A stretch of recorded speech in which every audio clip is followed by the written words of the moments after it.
All right, good morning. We are going to go ahead and get started here. It's 10:01. I know a lot of people are starting to jump on. So good morning. My name is Amanda Lucey, and I'm the CEO of the partnership. We are a marketing and public relations agency here in Atlanta. And I'm proud today to be facilitating a Q&A with Commissioner Mark Butler.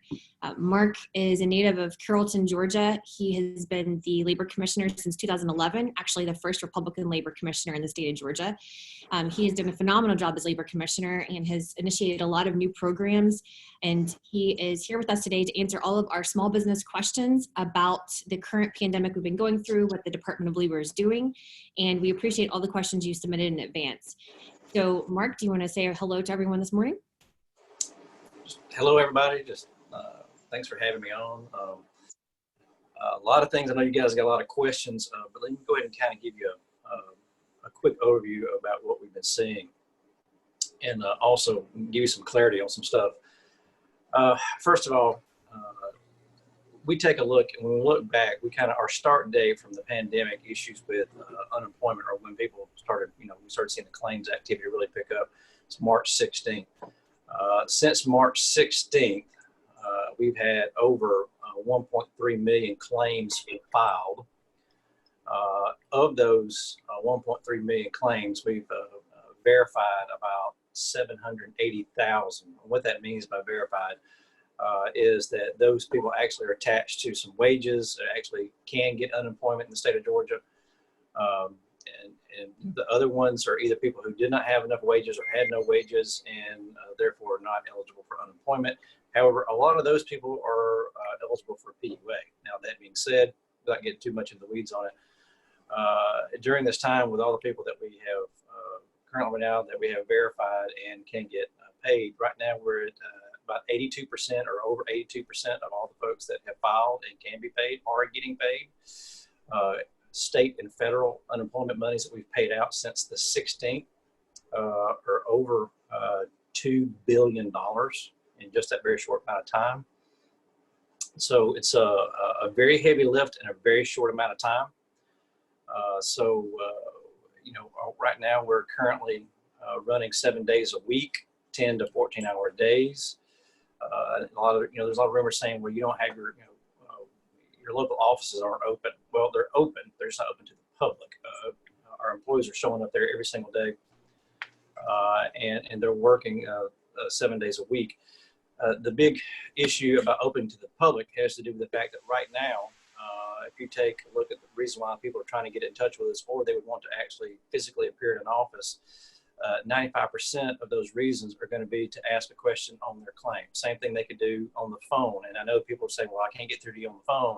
Well, you're going to have the exact same problem if you showed up in person. The only difference is you're going to put staff and other customers in a very dangerous situation because of the fact that, if you start, having people either line up or coming into the career center, there's a good chance that you're going to see an infection. And by rules right now, if we do have somebody who has a positive test, we're having to send anybody that they've come in contact with home for 14 days. And some of those can work from home, some of those cannot, depending on their personal situation, or until we can have them tested, in which we're doing usually in 48 hours, especially for anybody in the metro Atlanta area, because we do currently have contact with a testing company that we can do that with.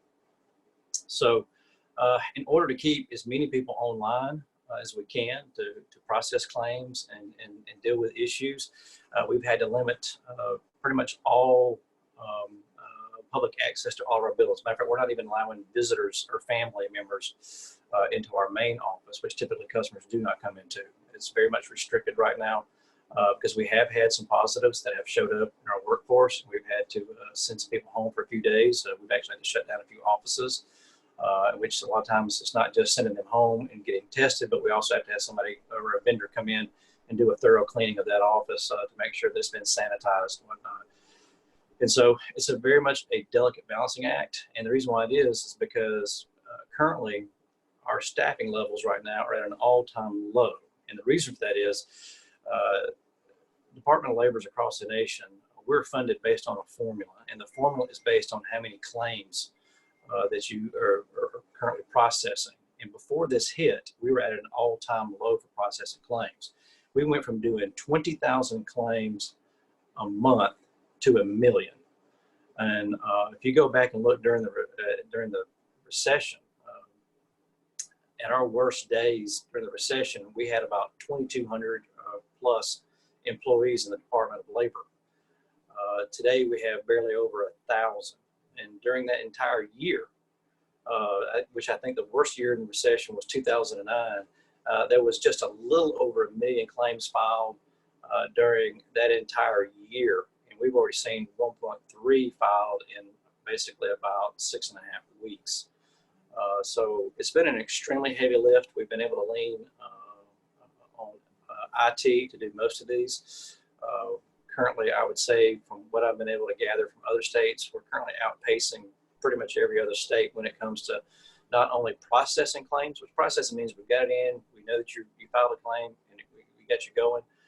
Because there's some states that are not even able to process claims. I think Florida's only at 12% right now of actual claims that are being submitted being processed. We're pretty much caught up on actually processing claims. I think we're maybe running maybe a week behind right now. So, doing pretty good. And then when to me, the processing doesn't really matter as much as actually paying people.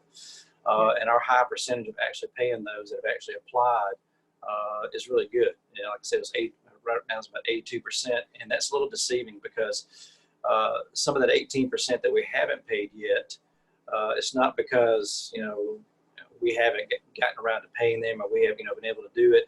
It's because a lot of those are going to be individual claims and they haven't gone through the entire process. They've only maybe started their claim within the last week or two. So those are not finished out, because an individual claim takes anywhere in normal times about 21 days to fully process.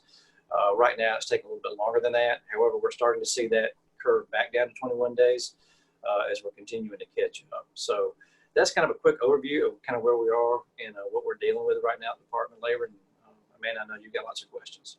We do. And thank you, Commissioner. I know that it's a really difficult time right now for small businesses and individuals, and, employees and employers alike are really struggling.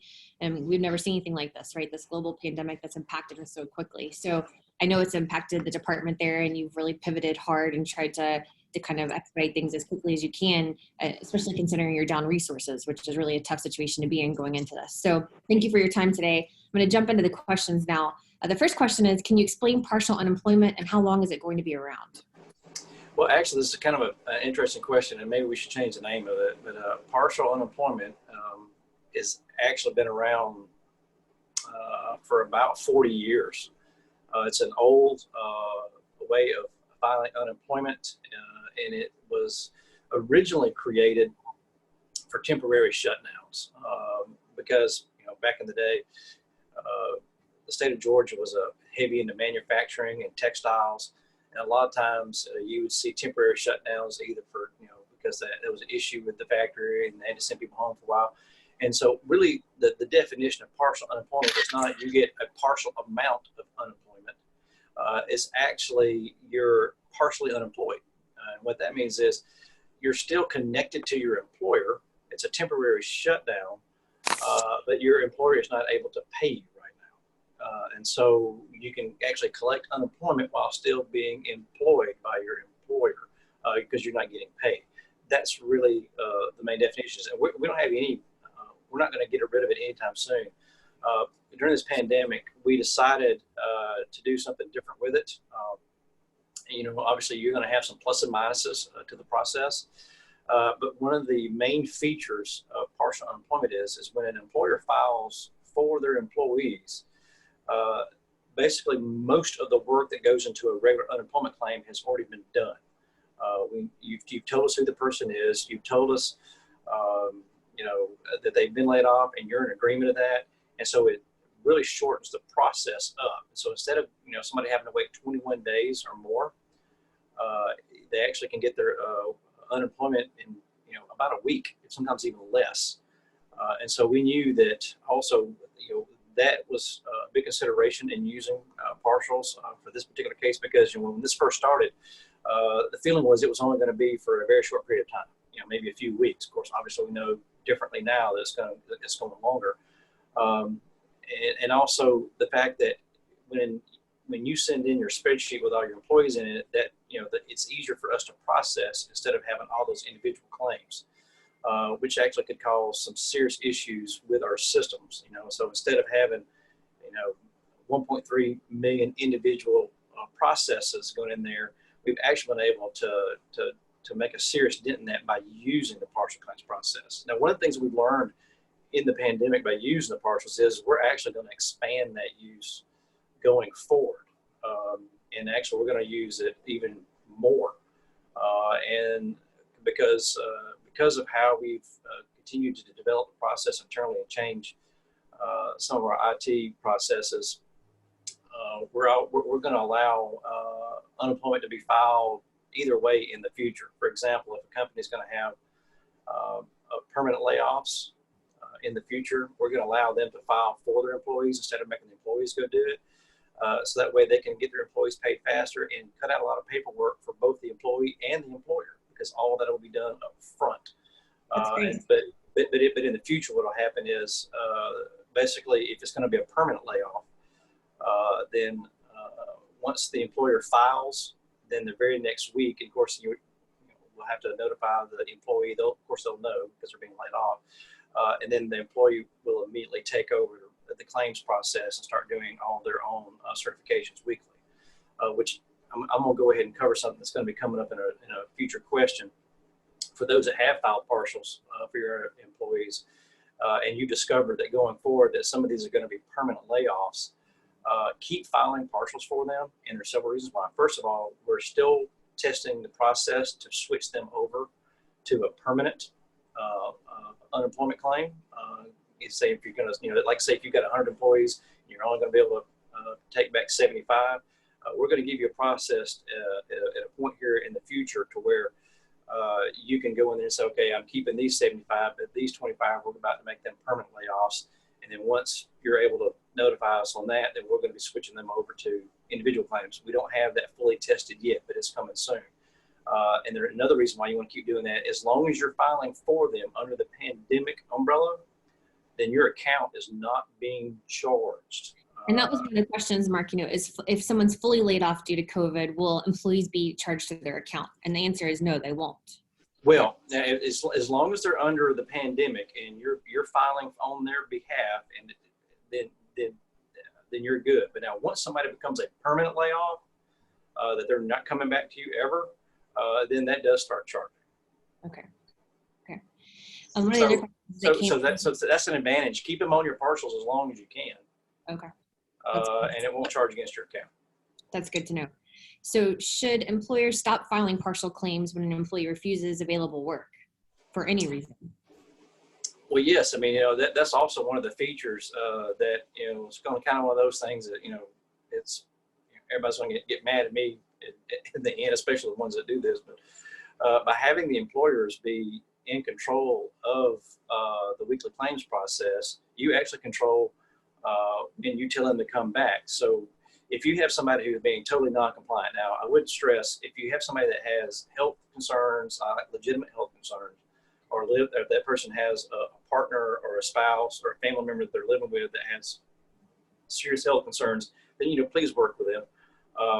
But yes, if you have somebody that's like, I'm making more money being unemployed, and so I'm just going to say unemployment, then no, you don't have to file for them anymore. And at that point, they would have to file their own individual claim, and then you can fight that claim, which I will go ahead and tell you because of how the current individual claims process is set up with the rules and regulations that were put forth in a lot of the federal statutes. If they put down that their reason for filing unemployment is because of COVID-19, they're going to get an approval on the front end, and you will have to appeal that. There's nothing we can do about that. I mean, we had to actually put in the process for individual claims. What's your reasons, and if they put down COVID-19, it gets an approval on the front end. Now, if you know for a fact that that's not why they did it, then please appeal that decision, because then it's actually on this case it's the burden of proof is going to be on the claimant, because they're going to have to show cause of why they can't come back to work. Say, for example, if they've got some type of pre-existing health condition that makes them more vulnerable, they're going to have to show something from a doctor. Or if somebody in their household does, so they're going to have to show proof on that. But then again, if the reason they're using is COVID-19, then that's not supposed to be charged in your account either. You know, Mark, you said something just now that several people submitted questions about, and that is the unintended consequences of the additional $600 from the federal government, and that some employees that are making less than $20 an hour are not wanting to return to work. Can you just speak on that briefly? Because I think a lot of people are confused. They think that's something the Department of Labor here in Georgia has control over, and that's not the case, is it? No, I mean, that's, trust me, we get zero input from Congress, or we were given zero input to Congress on a lot of these plans. Trust me, there was a lot of this that they passed that I would have warned them against. When we first started hearing some rumors about what they were going to do, we did call all of our delegation and tell them, don't do what you're about to do. You need to do this.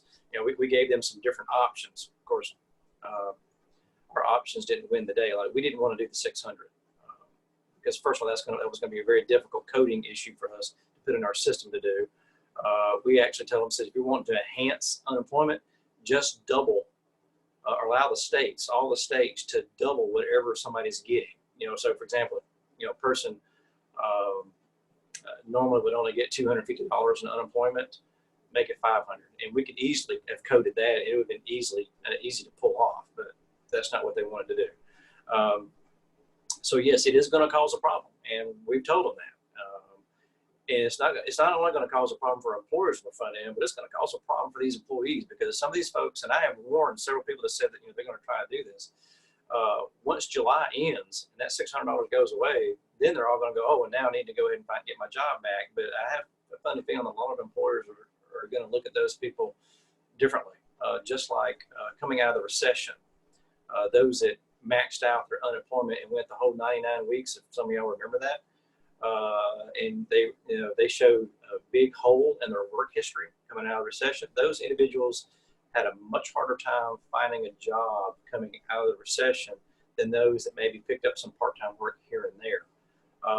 One of the features that we tried to do to offset that was giving employers the option or increasing that you can pay somebody and they still are able to collect unemployment. And we did this as a way to offset the $600 as a disincentive to come back to work and give an incentive to come back to work. And that is, in the past, if you became unemployed, you could get a part-time job, but you were limited to how much money you could make per week.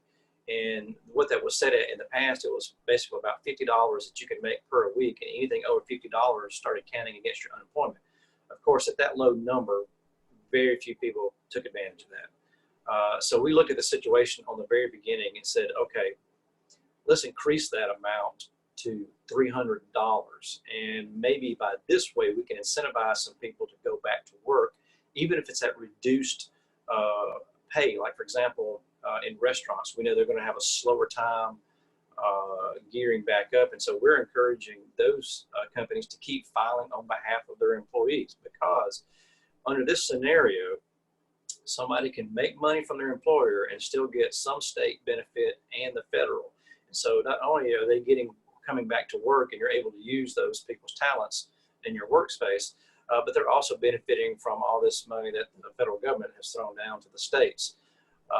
And just to give you kind of a basic formula how this works, so we increased the exception that you can make up to $300. Now that doesn't mean you can't make more than 300. That just means that's the first 300 of your weekly wages is excluded, right? And so it's a really basic formula, and it sounds more complicated than it is, but if you write it down, it's not. What it is, you talk to your employee and find out what their weekly benefit amount is. All right, and for sake for argument, let's say it's $250, like we said a while ago. Now the maximum is $365, but let's say, for this particular case, we're going to say it was $250. All right, so you bring them back to work, and let's say you're paying them $400 gross a week. So the first $300 of that we're excluding from counting against state benefits. So once you subtract the 300 from the 400, that leaves you $100 that goes over the exception. that $100 would then count against their state benefit. And in this example, we said their state benefit was $250. We would then subtract $100 from their state benefit, and so they would only be getting $150 from the state. All right, so they're still getting the same amount of total money, but they're not getting as much from the state because they're getting it from you. But then, as long as they're collecting some state benefit, they're actually going to be able to get the $600 also. In which case, that's really enhances their weekly income. So, Mark, we have a question about that actually specifically. So, if they earn more than $665 in a week, do you still submit them on the spreadsheet? Because they've been told that over $300 is subtracted from that $365 weekly benefit. So, I think there's just a little confusion there. No, it's not. I mean, that person is given an example that what if somebody's getting the maximum amount of state benefit, which is $365. So the most a person could, under that scenario, if somebody's getting the maximum from the state, the most a person could make per week would be $664. Because once you make $665, then you're not getting anything. And you have to get at least $1 in state benefit in order to qualify for the $600 from the feds. So the simple formula is take $300 plus a person's weekly benefit amount, whatever that is, add the two together, and then take that sum and subtract $1 from it. That's the most they can make per week and still get $1 from the state, which qualifies them for the $600. And so, yes, if somebody, if somebody's making significantly more than that, then no, I would not put them on there.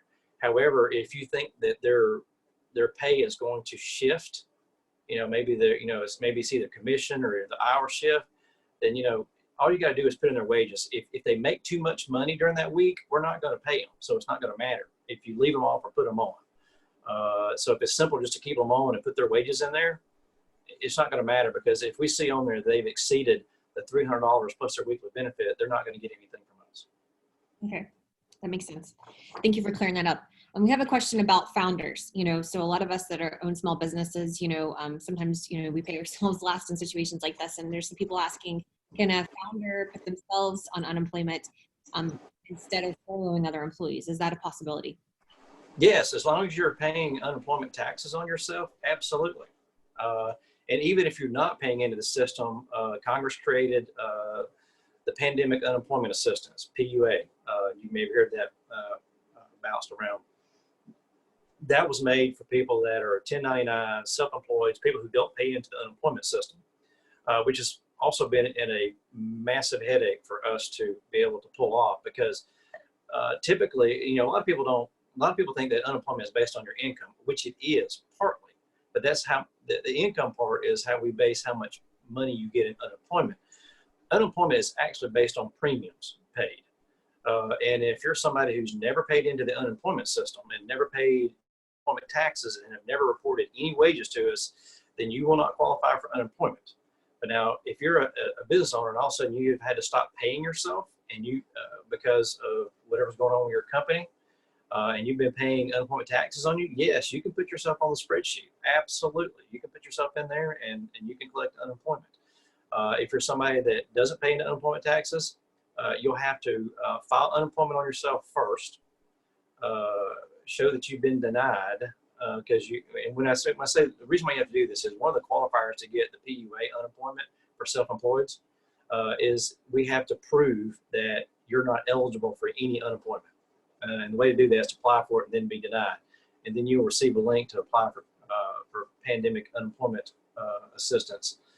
And in that case, then basically you're going to self-attest what your pay is, and then we'll determine an amount of unemployment for you, and you'll get unemployment that way. Great. There's a question here about if employees receive a pension from a previous employer, but not our company, do we remove them from the spreadsheet? And if yes, is there a dollar amount they would need to earn from the pension to be disqualified? Well, that's actually an extremely complicated question right there, because it's going to depend on how long ago that person worked for the company they're getting the pension from. If it's been, I would be safe. If somebody's getting a pension,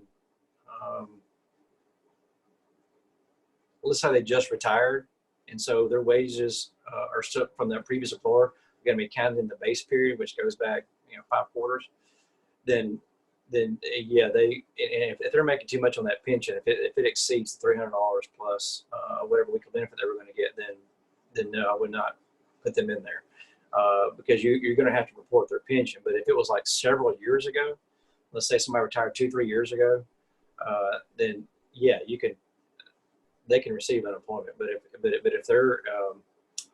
if their wages from the previous employer that they retired from are going to show up in the base period, then no, that's going to cause a problem because that's almost considered like it's still considered almost like pay. Okay. We have a couple of questions regarding, COVID-19 obviously affects people that have health conditions and they're vulnerable. And there's been a lot of communication around people who are a certain demographic and age, right? So there's some questions from employers about opening back up, but restricting those that are of a certain age to come back to work. So for example, if some employees do not return to work because they're in their 70s or 80s and they stay home, then you can continue unemployment for just those that are a certain age and while you're opening back up for everyone else. Yeah, absolutely. I mean, anybody that you're not bringing back that's because of COVID-19, keep filing for them. I mean, you're not required to bring back everybody at once. I mean, you have to ease in and whatnot. I mean, we've made this part flexible as possible. It's more based on, if they're getting paid, how much they're getting paid. Of course, all that's going to change, when July ends, and then a lot of these extra things kind of go away. So Mark, we got one comment here, which is really nice. I want to share with you. It says, I'd like to thank Commissioner Butler for all of his hard work. So it's a nice comment here. Well, it's most of the credit goes to my staff. I mean, I wish we could have filmed a reality series based on what my staff has gone through because, you don't really hear about what's going on at the Department of Labor. I mean, you hear stuff about, and I'm not comparing this by no means, but you hear, everybody hears about the first responders and all those kind of things. And obviously we're not on that level, but you've got a lot of people that are putting in some extremely long hours, 7 days a week. And I will tell you this, the staff is starting to get to the point where it is starting to affect the staff because there's only so long that you can kind of keep up that kind of pace. And once you start getting into the 7th week of 7 days a week, going anywhere from 10 to 14 hours, it starts to affect that, and our IT staff has pulled off some small miracles. It's interesting to see some of these multi-million-dollar companies out there that were going to all these states saying, "Oh, we can give you all these solutions, and for all these millions of dollars, we'll build you a solution to do all these new programs that the federal government wants you to do." And a lot of those states those solutions don't exist yet, and we've been able to pull a lot of these things off way before any other state does. And I have some good comparisons. One of my biggest comparisons is I saw an article in New York was bragging about how they're ahead of all the other states. And I can tell you for a fact they're not, because my daughter lives in New York and she had to apply for PUA. And she's been filing for 6 weeks and hasn't gotten a dime. We started paying out for the PUA people, the self-employed people, 2 weeks ago. And so I know that they're putting out some false information up there, but I mean, we're not perfect. We don't have everybody paid yet. There are some issues out there. Our biggest thing is we're trying to get as many people paid as possible so we can kind of slow down the phone calls. Because at our height, we were probably getting 200,000 phone calls a day because as soon as somebody filed, a lot of people, because they didn't read the instructions, were thinking, well, I should have a check now, even though I just filed 2 days ago. Well, where's my money? It's not in my account. And so all those people started calling all at once. And when you have 200,000 people call all at once with only 1,000 phone lines, basically, or 1,000 people to answer phones, that is so much traffic in your phone system that it makes it appear as though your phones have been disconnected because the circuits get overloaded and the phone company just goes, something's happened. This phone's been disconnected for some reason. Trying to get those calls down to where we can start actually, getting to the people who are having serious issues with their claims has been a challenge. And a lot of the things they've been able to do behind the scenes has really helped with that. Mark, there's a question about, there's a lot of questions coming in about contractors and 1099s. So how does the department handling 1099s and then also mass claims for one large company for contract workers, like a rideshare or DoorDash or a company like that? How are you? Well, Well, all those have to be done as individual claims. I mean, if you're an independent contractor, all that's got to be done independently. And I know a lot of people were saying, well, you know, I don't understand why it's taking so long to get my unemployment. I'm a 1099. Congress passed this law. And all these people I know, they're getting their unemployment, and here it is. I'm at 5-6 weeks, and this is just ridiculous. Well, here's my commentary of that. The first part of the ridiculous part of that was Congress passing that law to pay out any kind of help to self-employed workers through the unemployment system. That just goes to show how little research they did. And quite frankly, I blame the Treasury Secretary on this, because it was his idea. And quite frankly, his IRS was better equipped to pay this out than we are, because they have all your information. They have all your 1099 information. They have your income information. They have all that. We have none of that. We're not the IRS. If you've never paid unemployment taxes to us, we don't know who you are. We don't have your social security number. We don't have your income. We know zero about who you are. And when they passed that law, they said, oh, just pay unemployment to folks who are self-employed, 1099, people who've never paid in the system. Yeah, just go ahead and pay them too.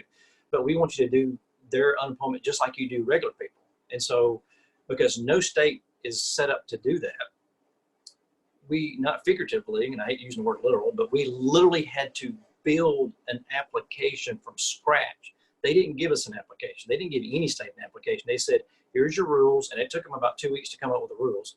And then they kept changing them after they gave us the rules. But they came in and said, okay, this is the type of information we want you to do, and we want you to ask all these questions. And the whole process is basically based on their rules and regulations and how they want us to do it. And it took them a long time to get us that information. And then after we finally got all the information, we had to build an application from scratch. And what the application has to do is that has to take in, all of your personal information. It has to verify you are who you say you are, be able to verify that. Also, has to take in all your financial information. And, if you haven't done your taxes, then we have to be able to get to your 1099, and all of that has to be put in, and we have to have proof and catalog all that into the system. So we have to have a system to intake all that and for your application. And then that application has to take that information, which is non-traditional for us, and come up with an amount of unemployment that you're going to get paid for your basic weekly stuff, and then attach it to the $600 once that happens, and then be able to pay all that out. And so all that had to be created from scratch. Now, if this was something that Congress had passed under a normal time and said, we're going to start doing this, we're going to start funding it, it would have taken, under a normal circumstance, it should have taken about 8 to 10 months. And that's it, really working hard to actually develop a full-fledged program to do this and to test it and to make sure that it works right. A month is really, it's insane that they did no research to figure out how this was going to be done, if it could be done. But the thing is, we're doing it. We've already paid out a lot of the folks that are self-employed, and we're continuing to do so. And we're way ahead of a lot of other states. I know that Alabama, they're having people fill out stuff on paper and mail it in. I don't know how that's going to work, how long that's going to take. But I can't imagine the nightmare of keeping up with all that paper. Florida hasn't even started the process yet for self-employeds. And most other states are not, there's very few states that are paying it out. And we're actually being able to take in the application. Now, the application that runs the self-employed unemployment, it's not finished yet. The only thing that we've finished so far is the part that allows you to apply, send in all your information, and for us to make a determination and start paying you. We just finished the staff side of that application. What I mean by staff side is the part where our staff can go in and actually, like, say if you're having an issue, now they can go in and take a look at it. Up until yesterday, only about maybe 10 people in the agency could actually do that. And those mostly were the people who were actually building the program. And so we finally got the staff side finished. So now the staff can go in there and pull up your PUA application and figure out what's going on. And then the next step on that is going to be where you'll have more features for the customer. But, we've been having to build all of that while at the same time also having to take care of our traditional UI clients.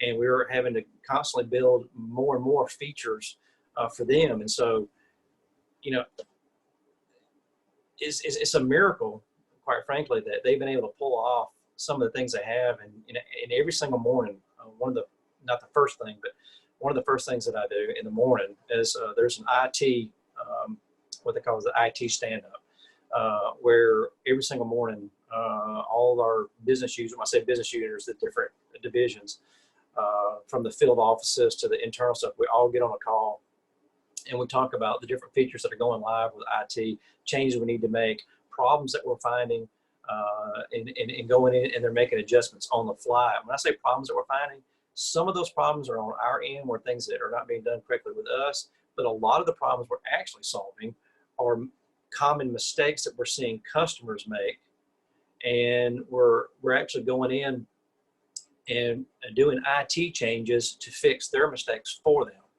And the reason why we're doing that is because, let's say if you've got 15, like right now we're about to send out some emails because we've discovered there's 15,000 people that have a valid claim that should be getting unemployment that are not getting unemployment. And the reason why they're not getting unemployment is because they have not certified any of their weeks. And if they don't certify their weeks, they can't get paid. And so we're about to send out, it's something we've never done before. Usually if people don't certify the weeks, we just, we figure, well, there's a reason why they didn't. But we're assuming that they don't know it or they didn't read the instructions. So we're going to send out an email to those 15,000 people and going, hey, if you're wanting your unemployment, here's how you're supposed to do it. You got to go and certify for your weeks. Furthermore, in the past, you can only go back and recertify 2 weeks. If you'd missed 2 weeks, that's as far back as you could go because we've never had to do it any longer than that. But because of this pandemic and because of all, people doing it for the first time, we're actually opening that system back up to where they can go back and certify weeks going back, 6-7 weeks ago, which has never been done before. So constantly making changes to help, get through some of the mistakes that some people are making to fix things like this. Some stuff we've never had to do before. A lot of innovation going on. So Commissioner, we're getting a little late on time. Do you have time to go a little bit longer? Because we still have some more questions I'd like to address. A little bit longer. I do have here, I know you're looking at me right now and I'm looking down, but that's because I'm looking at my calendar. Sorry.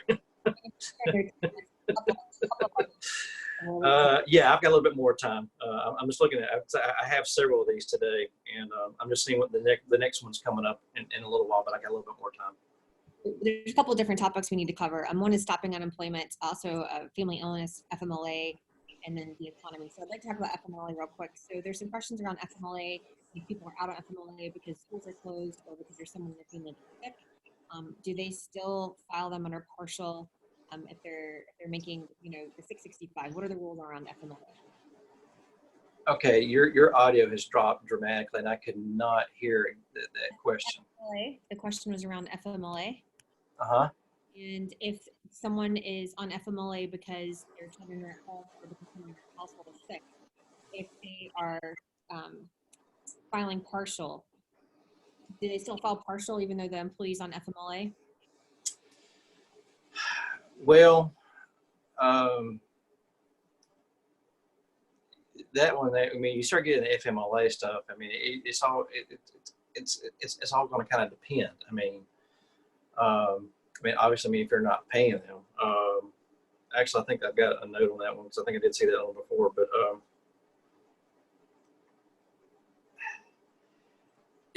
that's kind of one of those situational type things.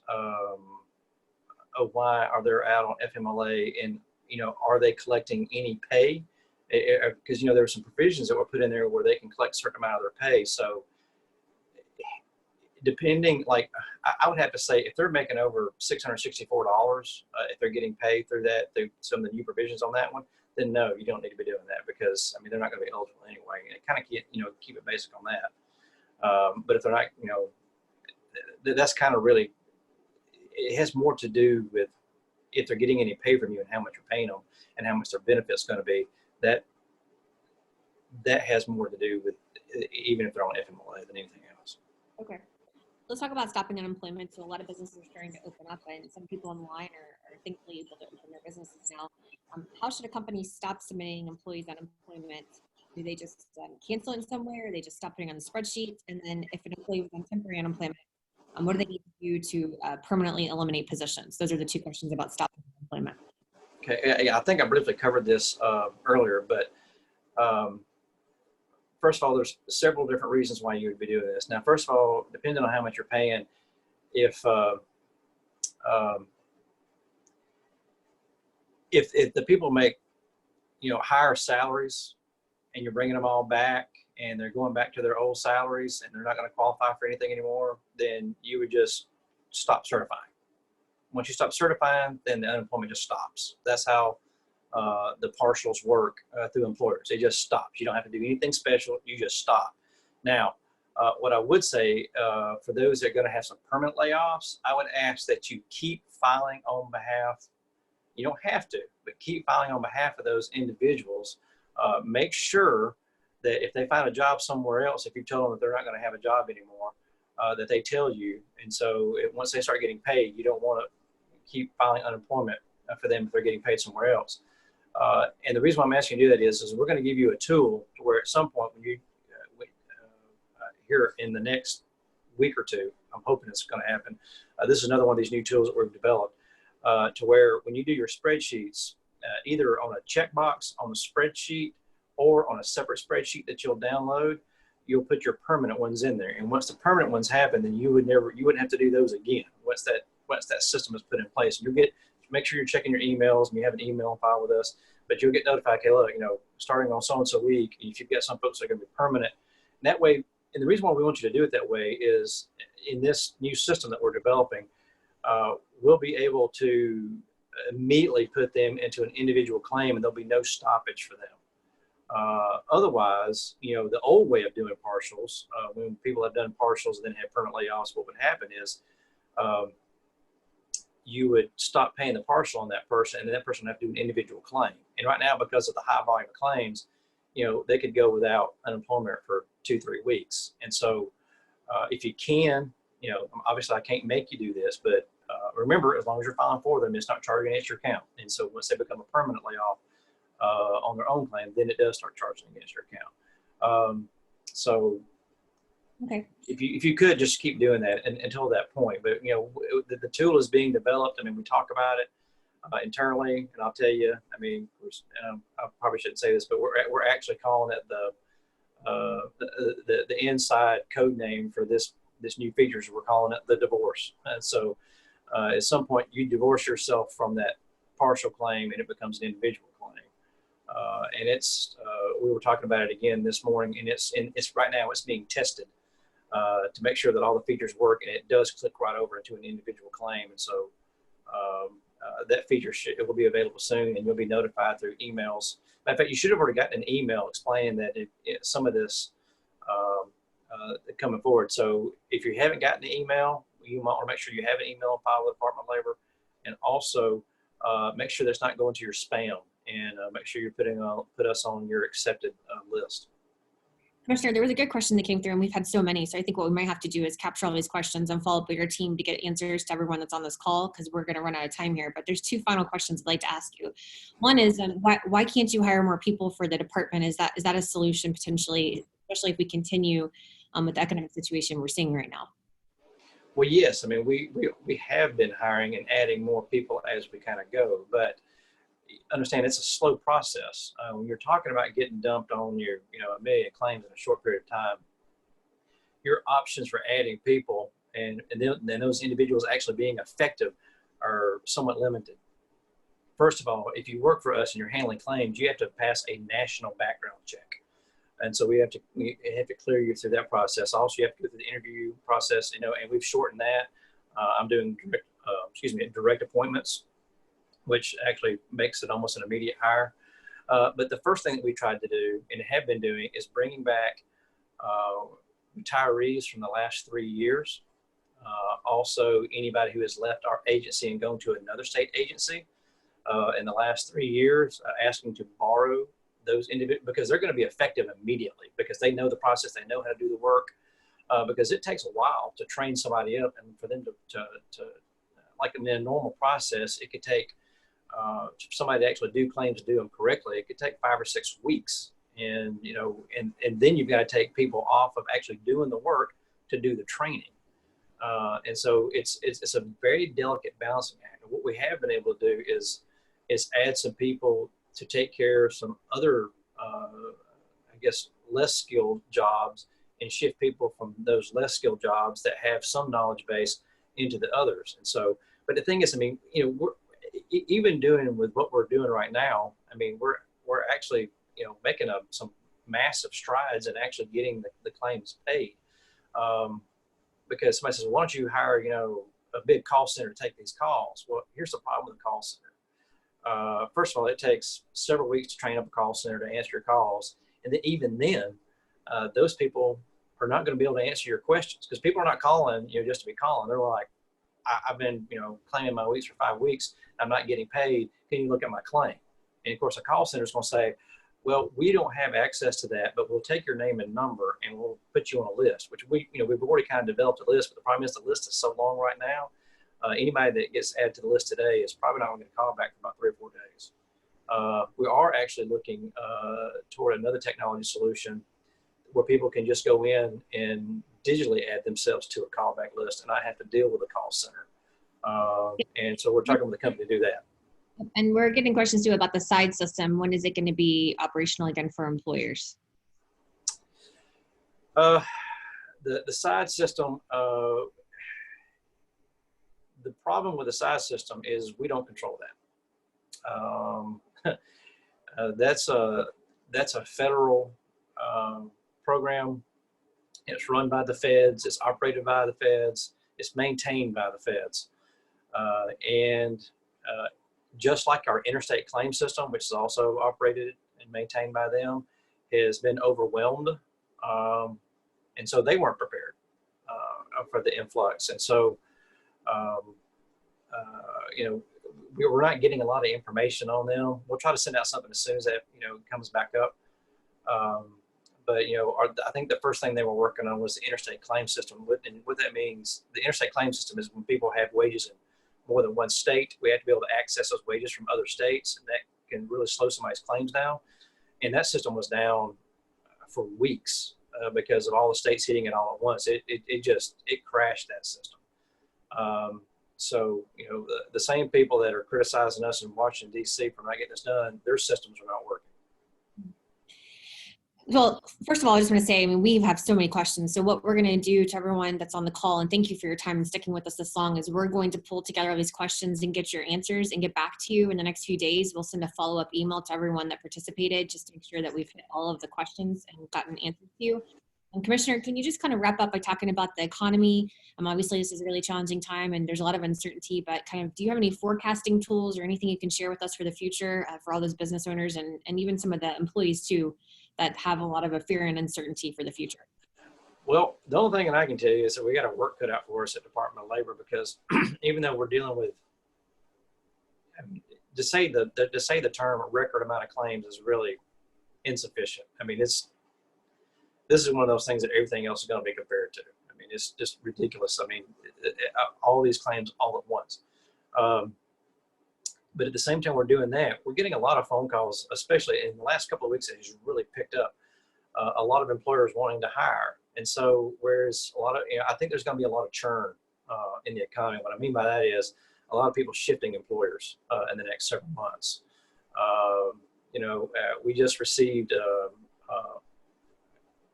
I guess you call it a work order. What do you want? I mean, and of course we're getting a lot of these, but in one example, we just received an order to help hire 800 people yesterday. And then in another company in Northeast Georgia, just sent in told us that they're about to expand and they're going to have to, they're going to need a lot more people than they originally told us. And so we're seeing, you know, yes, we're seeing some companies saying, you know, we're going to be reduced by X amount, but then we're also seeing on the other hand, other companies we're about to push back up. And so I think it's going to take, I mean, the rest of the year, and I don't really think you're going to get a really good, clear picture of what the economy is going to look like until after July. The reason why I say July is because of this CARES Act stuff that was passed and the extra $600. You're going to have a lot of people that, you know, are going to kind of try to ride the system for a while. And I do believe it's going to cause some problems. And I do believe that the biggest issue once the state truly opens back up is going to be a workforce issue yet again. And yeah, there's going to be, less people working, but I also believe there's going to be a lot of problems with companies not being able to fill positions, especially when you start getting down into that, $15 to $20 an hour, and anything less than, obviously. But I think I think those jobs are going to be tough to fill until actually some of this extra stuff they threw into the economy goes away.